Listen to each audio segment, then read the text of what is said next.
તાજી મિત્રો કેમ છો? મજામાં હશો ને? બીજું કે અત્યારે આજે તો રવિવાર છે અને અમે આવ્યા હતા અમારા કૂવા ઉપર, કેમ કે નોકરિયાત હોય એટલે રવિવારના દિવસ સિવાય અમારે આવવાનો ટાઈમ મળે નહીં. અને અત્યારે આવ્યા હતા તો અમારા ખેતરમાં મોર બહુ છે અને ત્યાં પીંછાઓ પડ્યા હોય છે, એટલે મતલબ પીંછાઓ કયા કયા કામમાં આવે છે એ તો તમે કમેન્ટમાં કહેજો. કે બીજું કે અમારા પાછળ મગફળીઓ બહુ બધી છે, જોઈ શકો છો પાછળ જે નજર મારો ત્યાં મગફળીઓ વાવેલી છે. અને બીજી કે અહીંયા મગફળીઓ પણ છે, જોઈ શકો છો.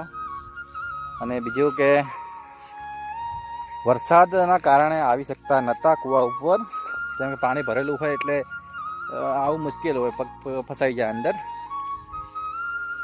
અને અત્યારે મગફળીમાં પણ એટલો બધો ઉગારો નીકળ્યો નથી, કેમ કે વરસાદ પડવાથી દવા